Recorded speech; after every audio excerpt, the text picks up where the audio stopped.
All right, everybody. Welcome back to another episode of Hawk Podcasts. I'm Hawk. I'm your host. I'm very happy and honored this evening to have our interview guest, former NFL player named Chris Kluwe, with more than a decade's worth of social justice and LGBTQ activism. Welcome, Chris, and thanks for coming. Yeah, thank you for having me on the show. I appreciate the time. You're very welcome. So, how was your week? Anything eventful happen? Well, let's just say my Path of Exile starting strat got extremely fucked. So, to give some folks some background, you had a bit of a viral moment this week that involved you getting arrested. Yes, it did. I protested a plaque that our local city council in Huntington Beach wanted to put on the library. And I know that the city council doesn't listen to the members of the community because they don't care about the community. And I figured I needed to do something more to make them aware that this is not okay. And this isn't my first time speaking in front of this city council. So I was very aware that they weren't going to listen to anything I had to say or anything anyone else had to say. Yeah. Yeah. We'll talk about Huntington Beach itself in a couple of minutes. But so this plaque that they were trying to put up, from what I read, it was, well, first of all, it was black and yellow. Yes, it was probably colors and it was ugly as hell. And while it wasn't like, wasn't explicitly a MAGA plaque, it had the words magical, alluring, galvanizing, adventurous. Yeah. So I would say that the first iteration of the plaque was explicitly a MAGA plaque because the largest font on the plaque was the MAGA acrostic. There you go. So let's back up just a little bit. One thing that I wanted to ask you, I've got a lot of friends in the Los Angeles area, and I have heard frequently from them, and I've seen news coverage of Huntington Beach and like MAGA truck parades and things like that, and MAGA flag rallies. You've lived there for quite a while, correct? Yeah. So, and I also grew up in this area. I grew up in Seal Beach, which is like right up the road from Huntington Beach. And what a lot of people don't know is that Huntington Beach for a very long time has had a serious problem with a skinhead and neo-Nazi population. And it's been an issue since going back to like the 60s and 70s. Okay. And it's just, I moved out here like 25 years ago from Ohio. I grew up in rural Ohio. And it's like when you think of Southern California, you don't think of those things when you're out in the rest of the country. What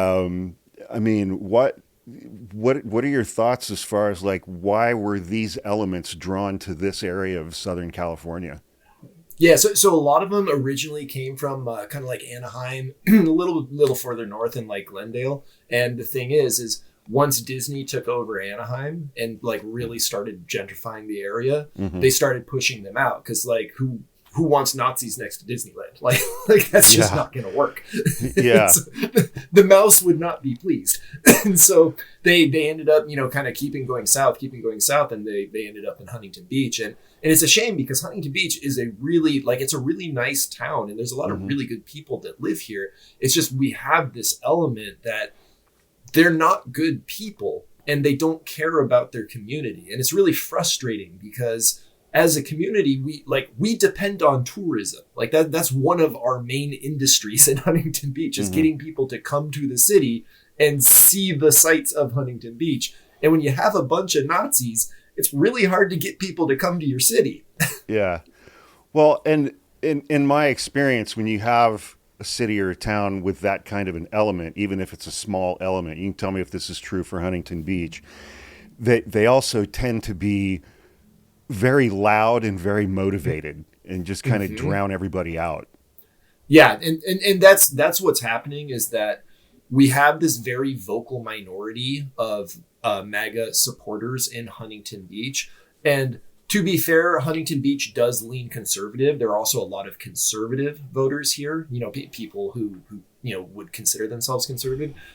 But those people consider themselves like a small c conservative, right? Like they don't want to pay as much taxes. They don't want as many houses built in their backyard. But at the end of the day, like in their hearts, they don't believe that they're Nazis. And they really aren't. But the problem is when you follow a Nazi agenda or you allow Nazis to do what Nazis do, you become a Nazi collaborator, and that makes you a Nazi. So we have to reach those people and make them understand that this MAGA agenda does not have their best interests in mind. It's not a conservative agenda, and it is explicitly a Nazi agenda. So please stop supporting it just because there's an R next to a candidate's name.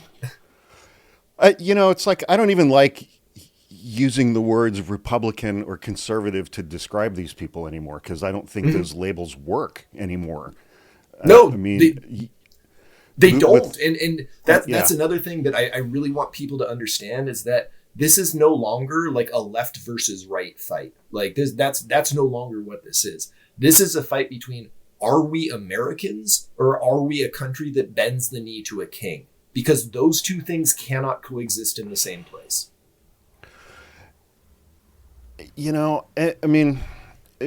Just some of the things that we've seen in the last week. I mean, we switched sides in the war between Russia and Ukraine.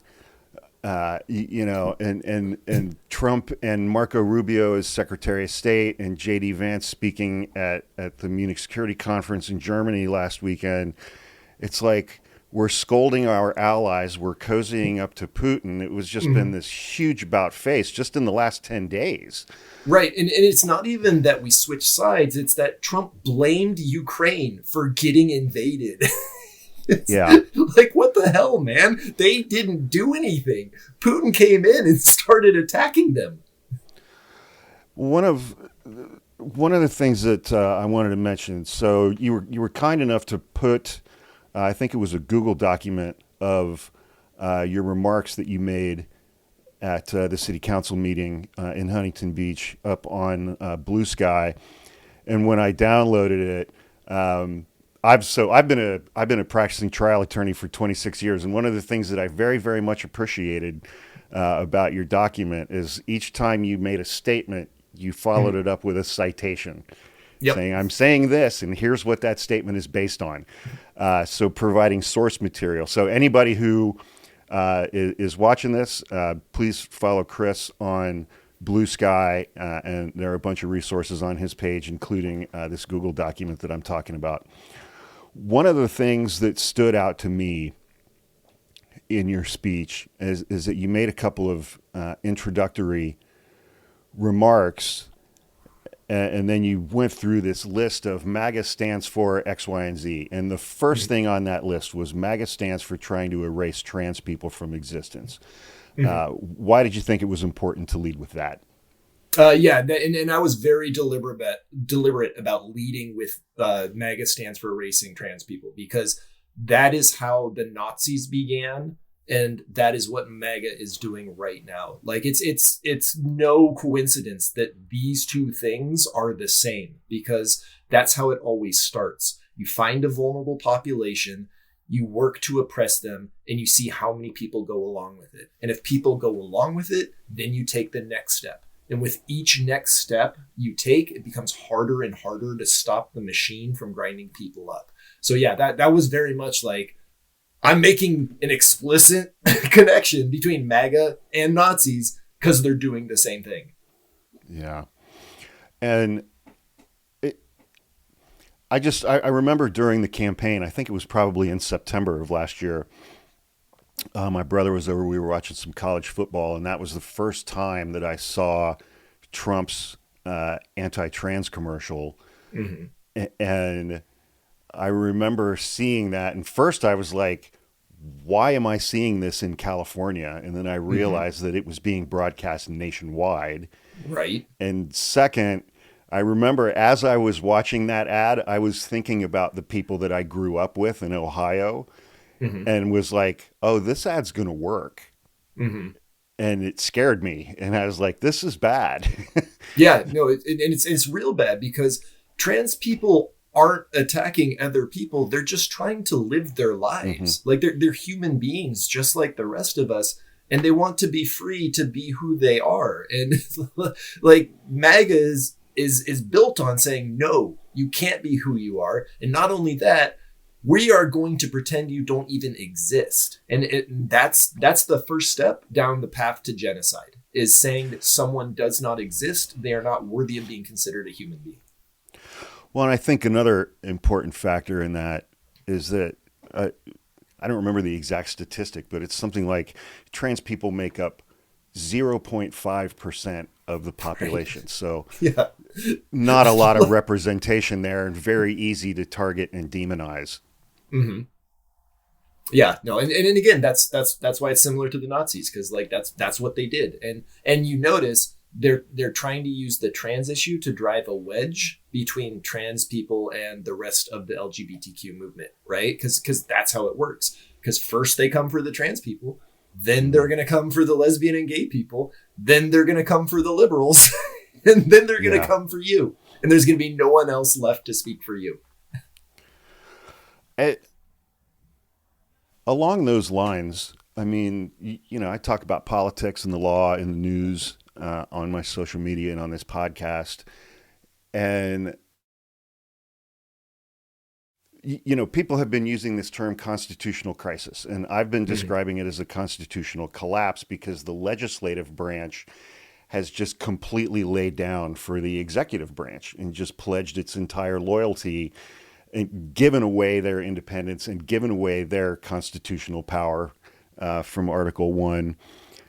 And it's, you know, within the context of the speech that you gave and the comments that you made to city council, what are your thoughts on Trump's cabinet nominations and how fast things have been going and where you think things are going to head in the next few months? Well, yeah, I think you're absolutely right in that it is a complete abdication of Congress's ability to, you know, effectively rein in the executive branch, because that is why we have a system of checks and balances, because our founders lived under a king and said, no more, we are not going to do that anymore. And so that's why we have our three branches of government.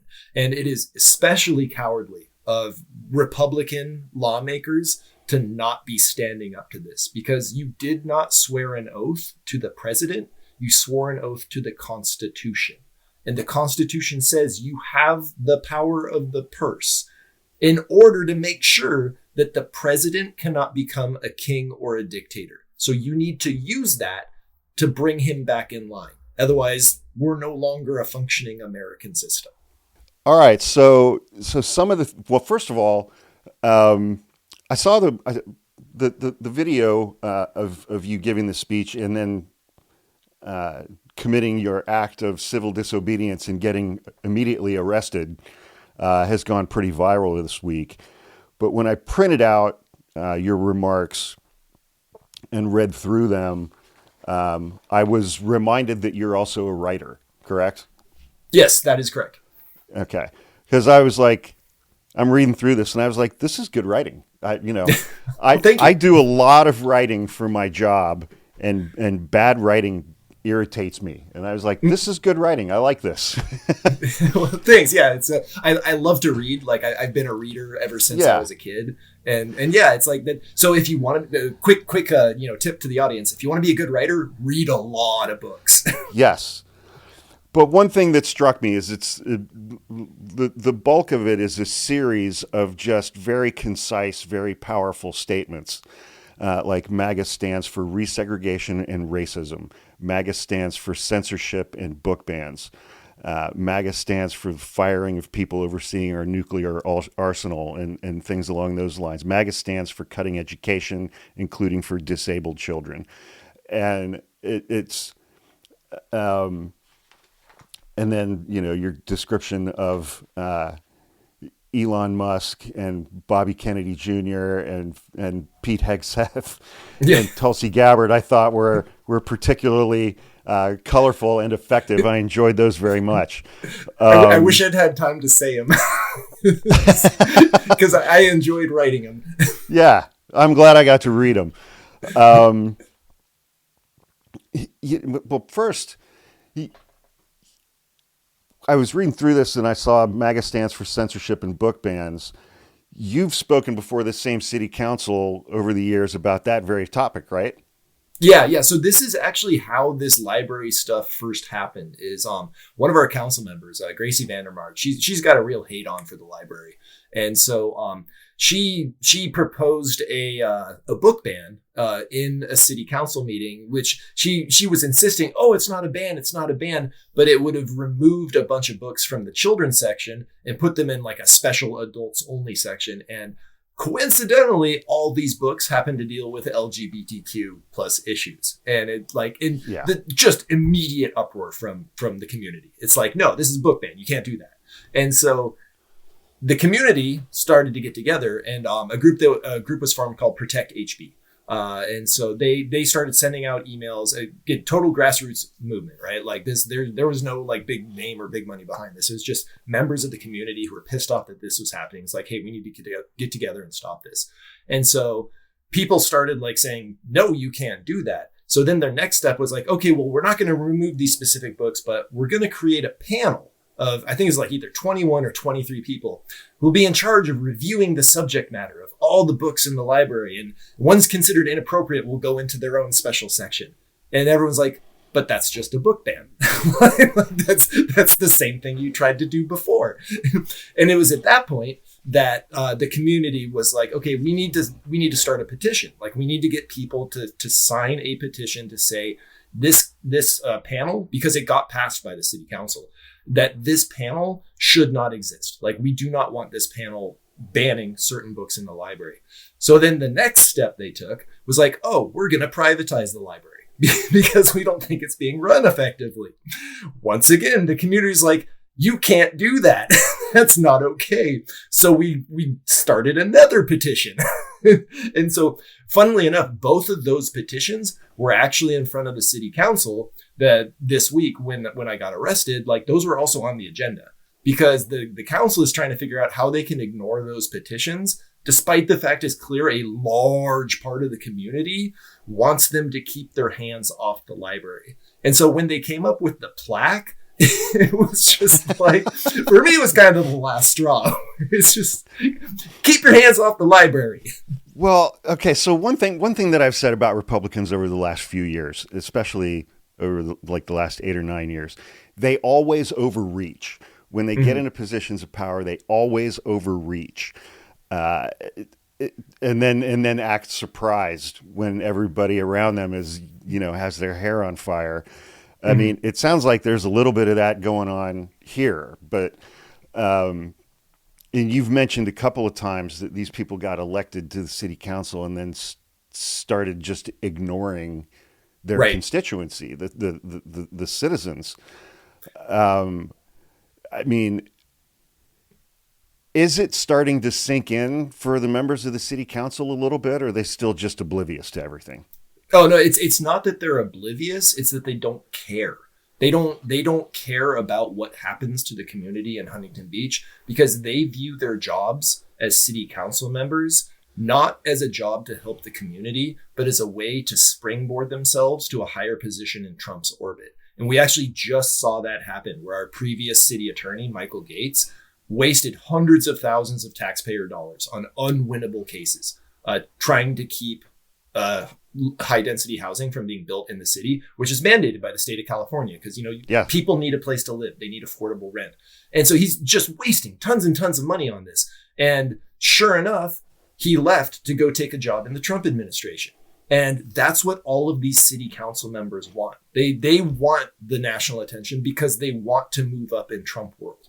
And so I need more members of the Huntington Beach community, especially those who voted for them, to realize you don't matter to these people. You're just pawns to them. Like you're just pieces for them to move around.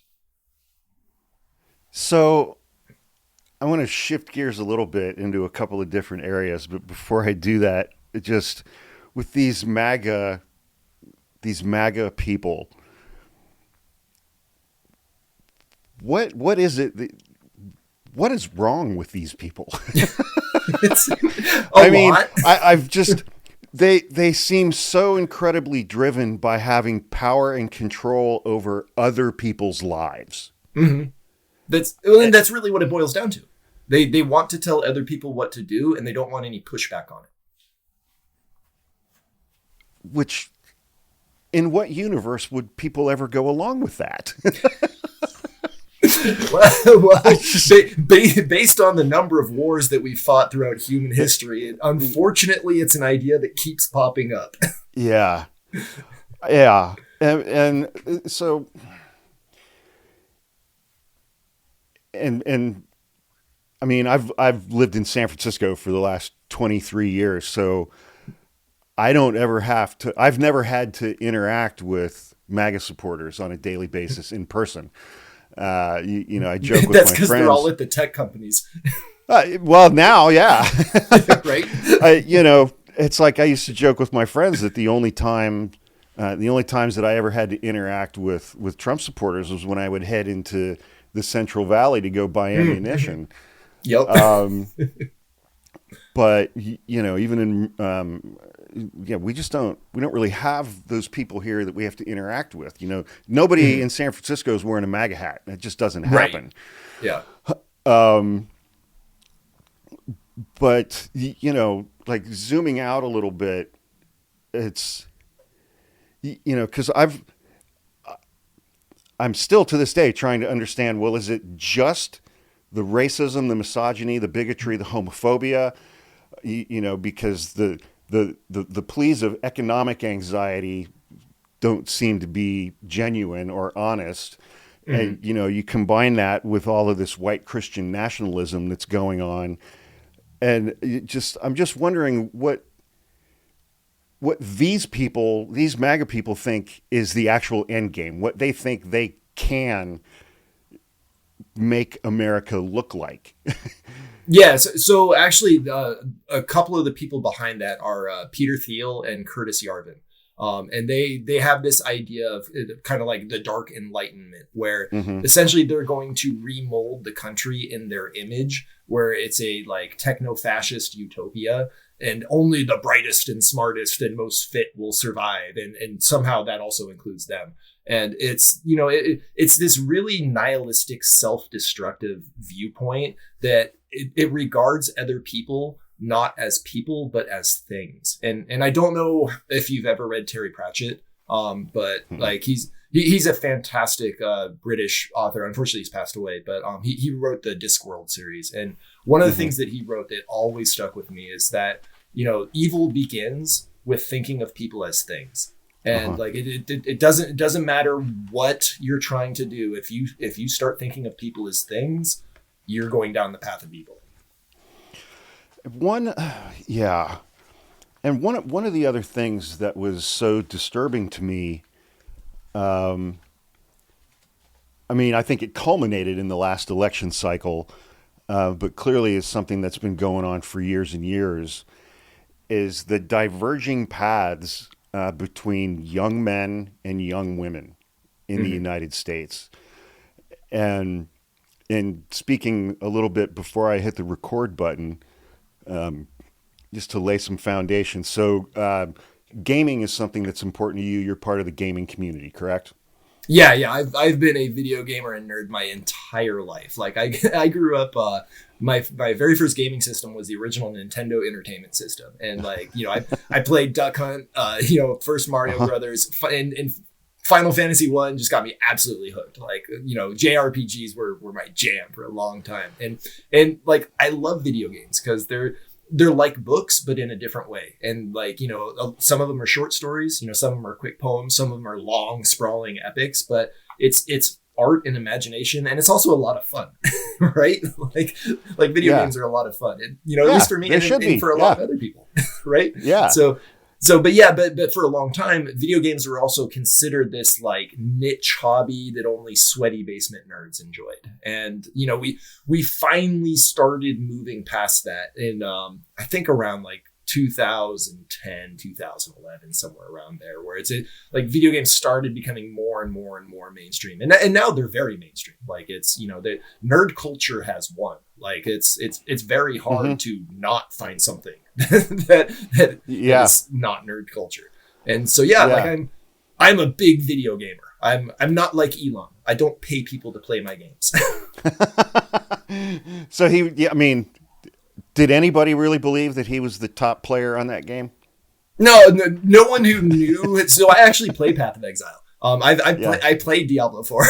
It's like if you know the time that goes into playing the game and reaching that level, and you're like, wait a minute, you're running these multi-billion-dollar companies, and you're involved in a presidential campaign, and now you're involved in the government. It is physically impossible for you to have enough hours in the day in order to reach this level. And then when we do see you play on stream, you're fucking terrible. You don't know how to play the game. Well, so in part of the conversation that you and I were having before we started recording, and I was talking about those diverging paths and this kind of alt-right pipeline to young men through, social media and through gaming. And you mentioned Gamergate and basically said that's kind of where this stuff started. Yeah. And you were part of the gaming community when all that stuff was going on. Why don't you tell us a little bit about that? Yeah. So Gamergate was kind of the prototype for everything that we're seeing now. And it was billed as ethics in game journalism. What it was a movement to harass and drive out women, people of color, LGBTQ community members from the gaming industry and from the gaming environment in general, because the Gamergaters didn't like the idea that now everyone could play games. And they didn't like the idea that games could be something more than just like first person shooters or, big titty anime JRPGs. Like it was really depressing because, and I actually wrote an article about it. You can find it on, I think it's still up on Medium. It's called Why Gamergaters Piss Me the Fuck Off. And basically in that article, I lay out all the ways that as nerds, we have won. like we have taken over popular culture. Like we are now the people that other people look to and be like, oh, that's cool. Like I want to do that too.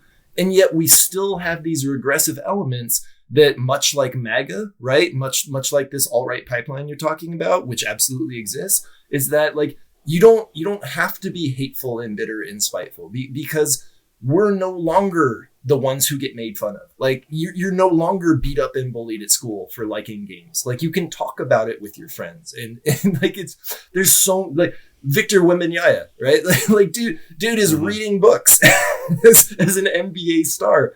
And when I was growing up, like I'd be reading a book in the locker room, people like, you fucking nerd, like what's wrong with you? And but nowadays that's not the case.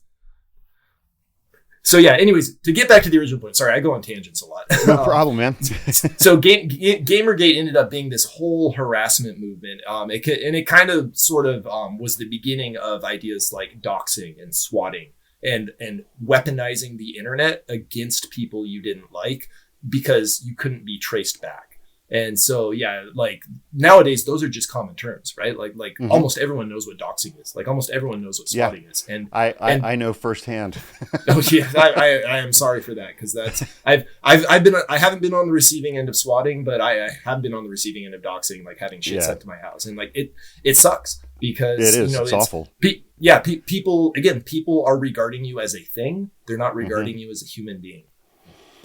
I mean, when I think about, because I read some stuff about, like if on social media, through gaming, through just like watching clips of games, clips of video games on YouTube, that's like sooner or later these algorithms, will detect these interest areas that typically apply to young men or teenage boys and start driving them to certain other kinds of content. And it was like, it was Andrew Tate, Then it was, just weightlifting stuff. And then, Jordan Peterson and like all this kind of right-wing stuff that would just send young men down these rabbit holes.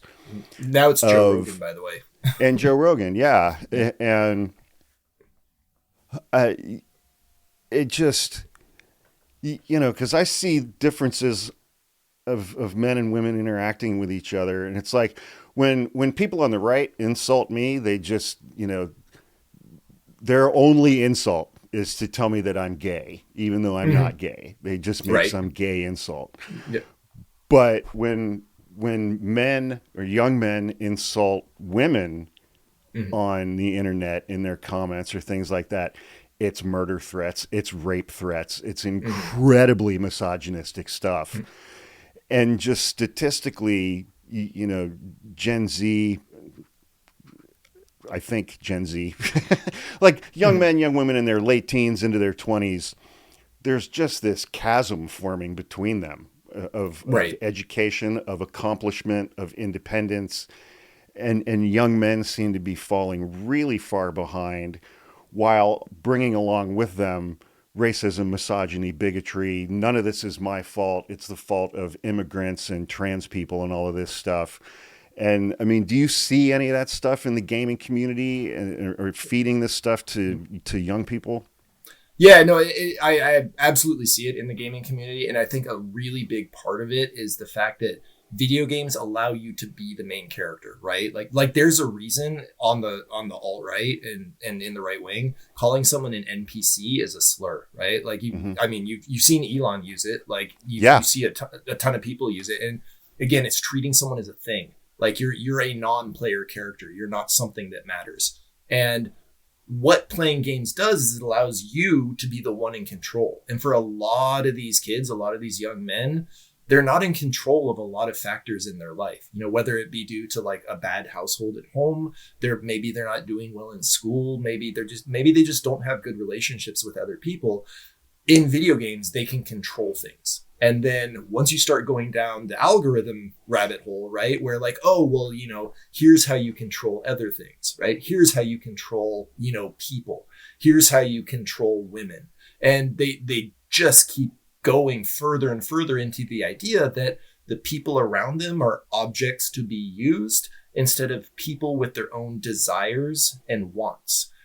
And we have to find a way to reach those people and help them understand that just because things are bad for you, like, yes, it's a failure on our system that we've let it get to that point for you, but you can't take it out on other people. We have to work together to fix things for you, just like we have to work together to fix things for everyone else. Because like if we don't, there's just going to be more and more young men following that path. I mean, it's a radicalization path, and it's very similar to when you look in like war-torn countries or countries experiencing extreme poverty.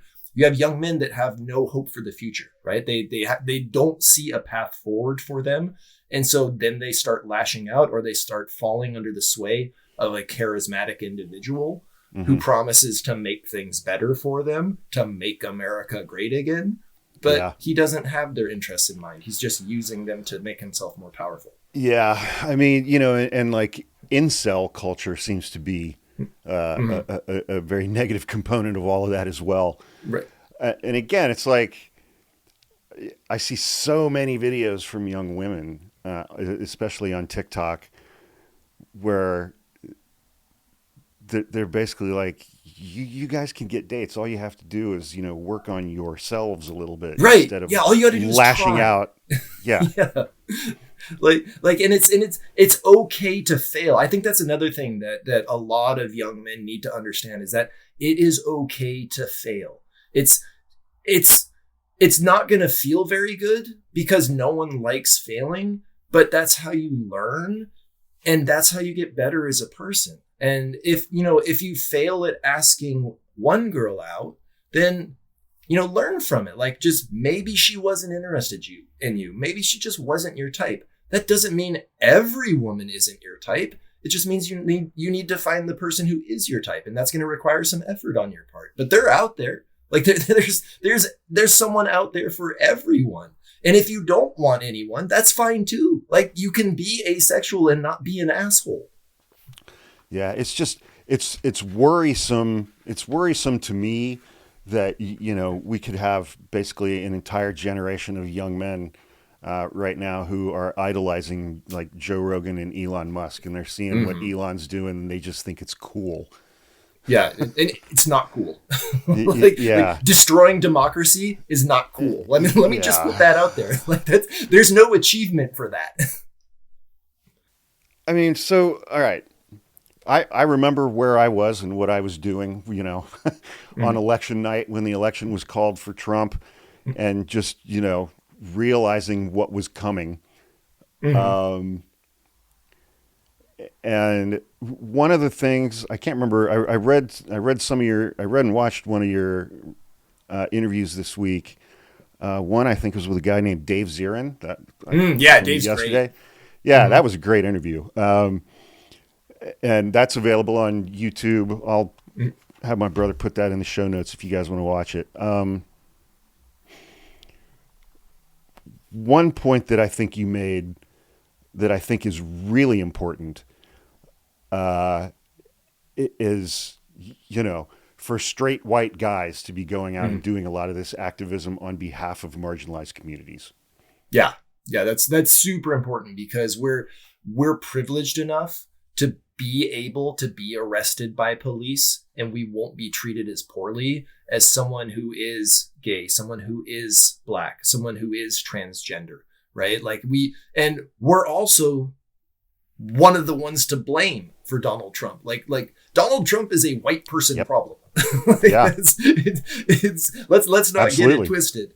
So as white people, we need to clean up our mess. Like, we got to get out the cleaning supplies. We got to put in the work, and we have to fix the problem that we caused. Because if we don't, it's just going to keep getting worse and worse and worse.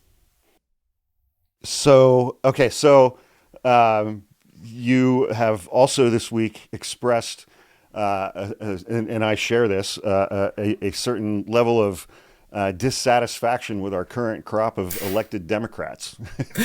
I am quite displeased with them. Yeah.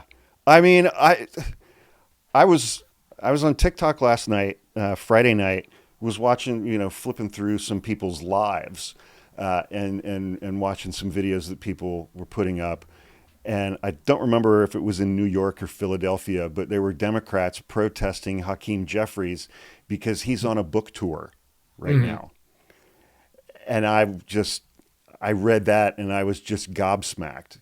They so many of them seem to be like, okay, this is just another Republican president, as though that's the only difference that we're dealing with. Like, and then let me take a moment to point out that, it's not just Hakeem Jeffries, it's almost all of them. Like, my representatives, Adam Schiff and Alex Padilla, like, why are you giving unanimous consent to put these confirmations forward? Why are you not wasting as much time as possible on these votes? The Republicans are going to vote for them anyways. There is no bipartisanship that's going to happen. Waste their time and force them to earn it. Because guess what? Yeah. That's what Mitch McConnell did, and he kicked your ass with it. Every time, man. Yeah, every learn time from the strategy that worked and use it. And we've got Chuck Schumer in the Senate. Yay. Yeah, and that just goes to show another huge problem with the current Democratic Party is that one of the things the Republicans have done, even though Trump's the one in office, one things that Republicans have absolutely kicked the Democrats' ass on is they have shifted to a younger party. Like, they have really, really gone after younger people to become elected officials. Whereas the Democrats are just, Nancy Pelosi is still part of in charge of determining who's in charge in the Democratic Party. Like you said, Chuck Schumer is the Senate minority leader. It's like, guys, you had your turn. Like, what you didn't work. Let's turn it over to a new generation. I was so incredibly disheartened, but I think it's so emblematic of the point that you're making right now when I read about Nancy Pelosi, who had fallen and broken her hip while in Europe had to get a hip replacement was in a hospital bed in Luxembourg recovering from that surgery, lobbying other Democrats in Congress to prevent Alexandria Ocasio-Cortez to become the ranking Democrat on the Oversight Committee, because another guy, I think is Jerry. He's like 85 or 86 or something like that. Well, he's like late 70s and he's battling throat cancer. Right. Yeah. And I'm like, but it was his turn. Well, because I think one thing that is so completely lost on those senior Democrats is, people like AOC and people like Jasmine Crockett. It's like they get a lot of media attention just by being who they are, but they know what to do with it when they get it. Right. They know how to hold people's attention. Mm-hmm. Like they're out there in the streets. They're out there talking to people. Like they're out there saying, here's what's wrong. Here's what we need to do. And meanwhile, the old guard is just like, well, presidents come and go, but God remains eternal. It's like, how the fuck does that help us right now? Like, what would help us right now is if you guys started disrupting these proceedings and getting carried out, because I know that it's a very slim majority. I know that, if a couple Republicans flip sides, you might be able to stop some stuff. But guess what? That's not going to happen because we have a king. It doesn't matter. He's going to force them to vote the way he wants them to vote. And none of them are defecting because none of them have a spine and they don't care about their oaths to the Constitution. I think as we've seen recently, in some of these Trump voters who are now losing their farms because grants and loans have been canceled, Trump voters who are now regretting their vote only because it's starting to affect them personally. Right.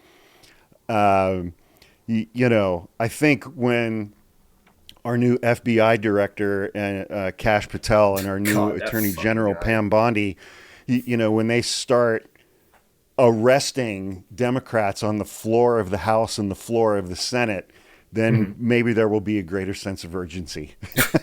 Right. I think at that point it's going to be too late. It's because now you're not being arrested for protesting something and showing what they're going to do. Now they're just exercising the power that you willingly gave them. Yeah. And so I think, along those lines, I saw a quote from you.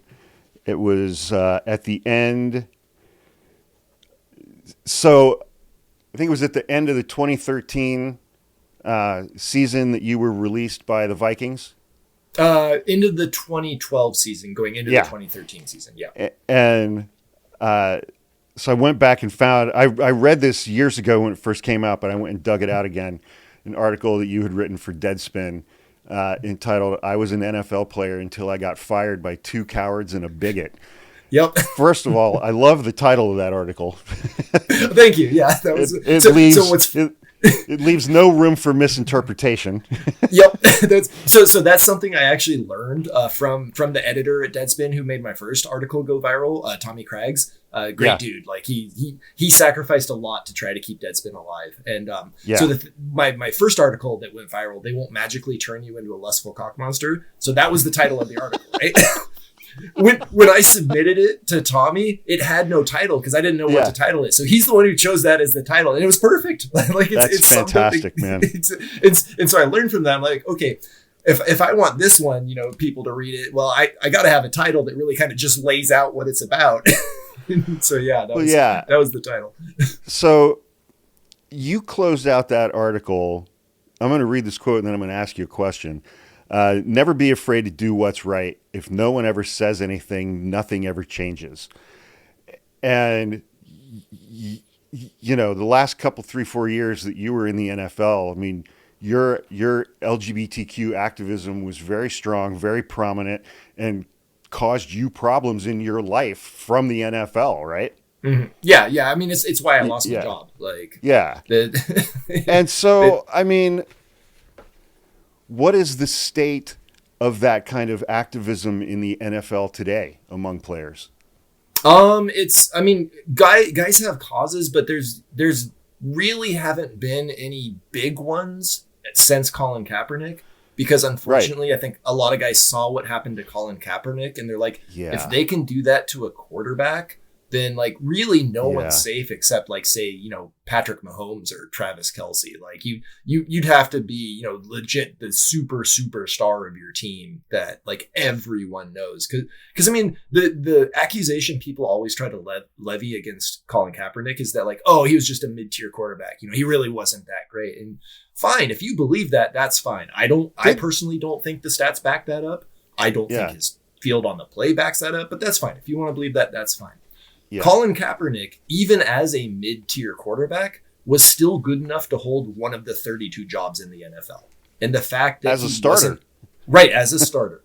And if he wasn't given a chance to earn that job again after he started kneeling, that tells you something's wrong. That tells you that the league blackballed him because of his stances. Yeah. Because I'm sorry, if you're a team and you're giving Tim Tebow a workout and you're not giving Colin Kaepernick a workout, you better fire your scouting department because they are not good at their jobs. Man. What do you think the next few months are going to be for this country? Where do you think we're heading?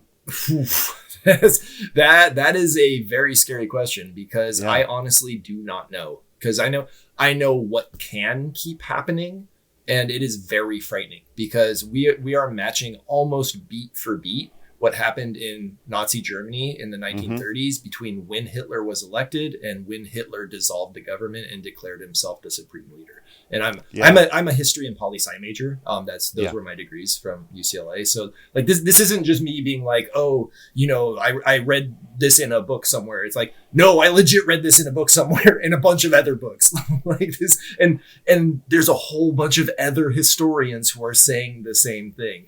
And I don't know how much of your audience like cares about history or poli-sci, but usually when a bunch of historians are warning you about something, you need to pay attention.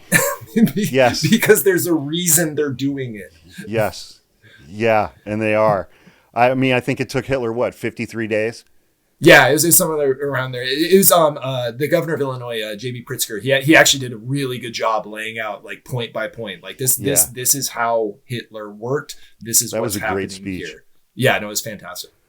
So I'm hoping we do not continue to follow that path beat for beat. But in order for us to diverge from that, a fork in the road, if you will, we need to have people willing to stand up and to commit acts of civil disobedience. And we need, most of all, for our elected officials to be doing that because they are the ones who are supposed to lead us.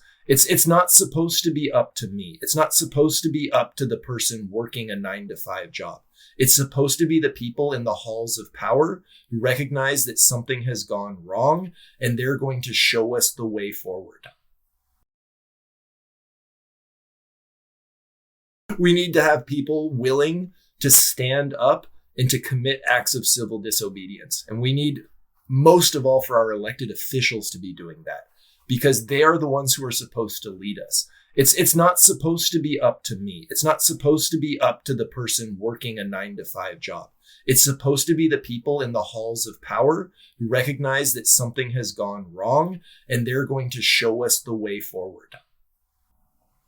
Yeah. And to your earlier point, I mean, for me personally, that's one of the reasons why it was so incredibly demoralizing when I was seeing Democrats in the Senate vote for Donald Trump's cabinet nominees. God, that's like, talk about an abdication of duty. How could you ever vote for one of his cabinet picks? I mean, like not just due to the fact that they're supremely unqualified for their jobs. Like he told you what he's going to do. Yeah. Yeah.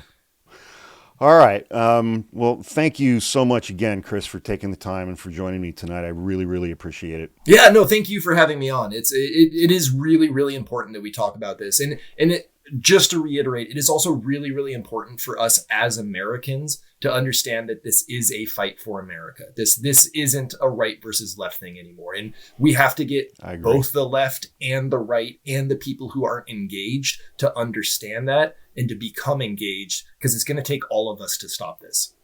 I agree with that wholeheartedly. All right. Thank you again so much for joining me. You are obviously welcome back anytime. Oh, thank you. Yeah. I might take you up on it if I'm not in a camp. Absolutely. Yeah. Well, maybe we're both in California. Maybe we'll both end up in the same camp. Right? Yeah, we'll be buddies. All right. Thanks again, Chris. All right. Good night, everybody. We'll see you guys next time.